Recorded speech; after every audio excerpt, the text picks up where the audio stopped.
Greetings and welcome back. Today we're going to be reading Chapter 6 of Dharana Darshan, Obstacles in Dharana. So here you're probably going to see a lot of obstacles that pop up in your practice. You're also going to see obstacles that pop up in you just trying to do any serious spiritual work anyways. So pay attention to this list. Hopefully you've got the book by now, or at least the PDF.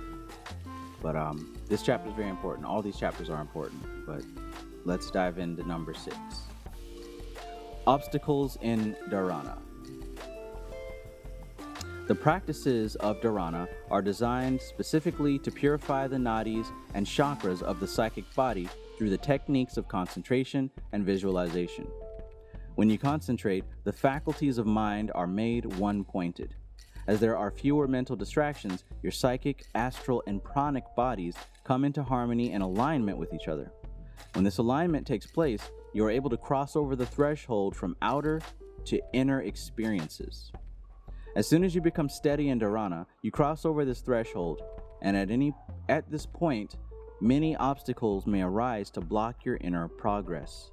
These include visions, awakened Kundalini, sensuality, illness, disillusionment, and oversensitivity. These are obstacles which arise from within. There are also several obstacles which may arise from without. These include excessive socializing, too many practices, irregularity in lifestyle and practice, and imbalanced diet. Visions. Visions are the first obstacle which one may face on the path of Dharana. Here you may see beautiful demigoddesses or apsaras from the other world coming to tempt you away from the practice.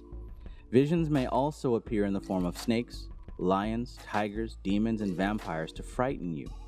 Only if you are able to remain calm and unaffected in such situations will your practice proceed unimpeded. There are many descriptions of different mystics, saints, and prophets who experienced such visions at the time of intensive sadhana. When Christ was living in the desert for 40 days, many such visions came to him. Similarly, Lord Buddha had many visions while sitting under the Bodhi tree before his enlightenment. Kundalini Awakening. Kundalini Awakening is the next difficulty which arises. In fact, you cannot enter into the stage of Dharana without some degree of Kundalini Awakening. Dharana is usually practiced on the different chakras, so this also indicates some degree of awakening, which does not happen unless Kundalini moves upward into the passage of Sushumna. As the Kundalini energy begins to penetrate the chakras, Dharana begins. If the Kundalini experiences become intense during the practice of Dharana, you will require the guidance of an experienced guru and a conducive environment in order to continue the sadhana. Sensuality. Sensuality is another obstacle which one may face on the path of Dharana. When Dharana occurs, strong sensual feelings develop spontaneously in the lower centers. This can be tolerated once in a while, but during Dharana, it may happen frequently. As the practice of Dharana progresses and the mind becomes controlled, the pranas and chakras are purified. This purification leads to increased production of the sexual fluid. Therefore, sensuality is increased. When sensuality arises during the practice of Dharana, you will again need the guidance of an experienced guru in order to clear your path. Encountering illnesses. Encountering illness is another difficulty which may arise. Often in the lower stages, physical impurities create obstructions. Normally, in the extroverted state of active life, Rajoguna is predominant. Through the practice of Dharana, however, the process of physical purification takes place very quickly. As a result, the unhealthy elements in the body are generated in order to be eliminated as quickly as possible. These may assume the form of an illness that was previously lying dormant. When the illness manifests in the body in this way, it is a result of the process of purification. Therefore, you need not worry. The illness will automatically subside through the meditation process itself. Therefore, the Dharana practice should not be abandoned at such times, but continued. Under such circumstances, however, Medication should be avoided as it interferes with the purification process. You should also abstain from a rich, heavy diet. Take a simple, light diet, or take only milk and fruit. Disillusionment. Disillusionment with the practice is yet another obstacle. At this stage, it is difficult to assess the degree of your progress correctly. Out of enthusiasm, you may tend to overrate your attainment, thinking that dharana can be mastered quickly. However, as you advance, you will become disillusioned to find that dharana is not so easy to master. It takes time to steady the mind and develop concentration, inner visualization, and control over the image. When the practice does not go well, you may become uneasy about your progress and begin to doubt whether any benefits have been gained. On the other hand, when some success is attained, you may feel overjoyed, thinking that you are on the threshold of samadhi. These kinds of ups and downs will be there at times during the practice. Such illusions about the practice should neither depress nor elate you. It is only by persevering steadily, regardless of such ups and downs, that actual progress is made. Oversensitivity develops when you begin. Oversensitivity is the next one. Oversensitivity develops when you begin to develop concentration. The sound of a pin dropping may feel like a thunderbolt going through your brain. Certain smells, sounds, sights, and feelings which you would not have noticed before will repel or irritate you. These are the stages through which you have to pass. But if you have perseverance, you will succeed. Adopting too many practices. Adopting too many practices can create obstacles.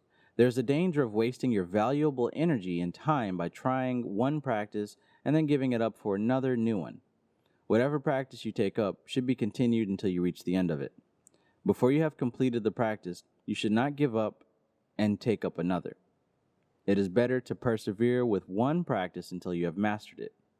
If you practice a little of this and a little of that, you will never attain the meditation experience. Different and new practices may excite your imagination, but there it will end. It is like the man who dug 100 wells but never found water. Each time he would give up after digging a few feet and start digging in a new place. Therefore, stick to one practice and go deep. Then you will reach the goal. Excessive socializing.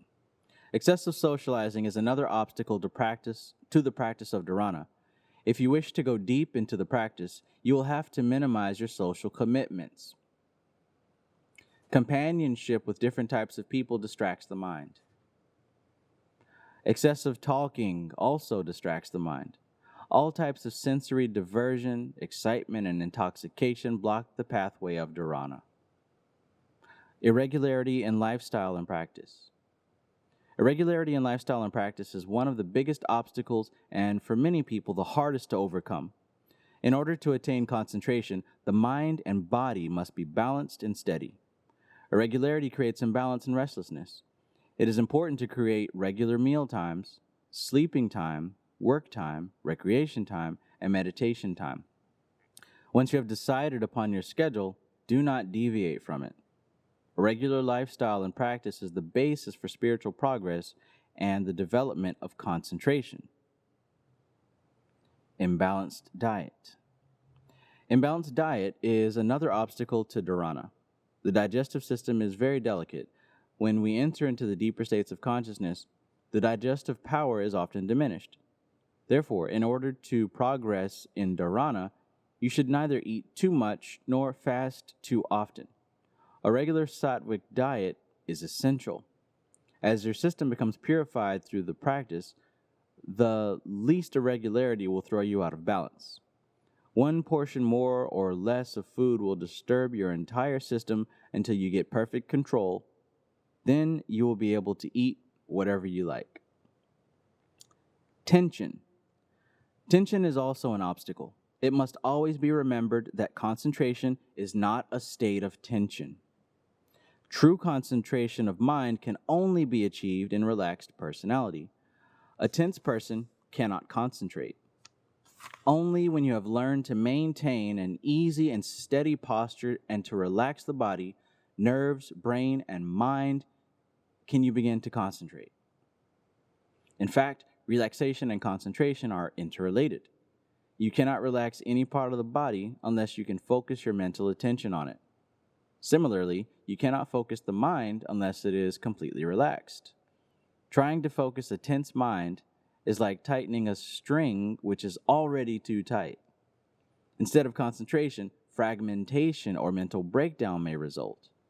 Therefore, concentration must be developed gradually through a systematic meditative process. Do not force yourself to concentrate when you are feeling tired or tense. Muscular and nervous tension have nothing to do with concentration. Success in the exercise is not to be measured by any bodily sensation or feeling whatever. Some people think that they are concentrating when they feel a tightness between and behind the eyebrows, but they are only producing headaches and other troubles for themselves. Attention without tension is what is required. Concentration must always be practiced without the slightest strain. Control of the mind is not brought about by fervent effort of any kind, but by constant, quiet, calm practice and avoidance of all agitation and excitement. These are some of the major points which you will have to observe and be aware of if you wish to take up the practice of Dharana in a serious way. Of course, even if you do not wish to develop the practice to such a great extent, it will still give you untold benefits. It will calm your nerves, clear your mind, improve your temperament and health, increase your lifespan, and give you a new vision of life. So yeah, that was chapter 6, Dharana Darshan, discussing the obstacles that arise when you take your path seriously. And even the Kabbalistic Tarot book by Robert Wang goes into a very similar thing towards the beginning. When you start to take your spiritual path seriously, these things begin to pop up. And if you are not strong enough or convicted enough to follow your path, these things will throw you off, essentially, even as they have done throughout your life. Right? I can recall several times where distraction popped up and I made the decision to follow distraction. Right? You make a decision. Nothing makes you or forces you to do anything. It's a decision. So make the decision to go further than you have gone before. Make the decision to go further than you went yesterday. Right? Get this book, read it, study it. Right? Do the work. Don't just, don't just pretend. Do it. For real.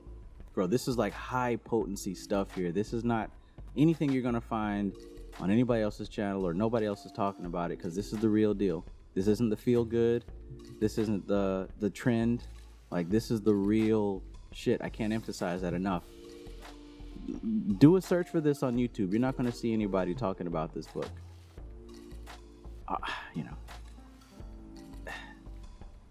You'll see for yourself if you take it seriously. That's all I can say.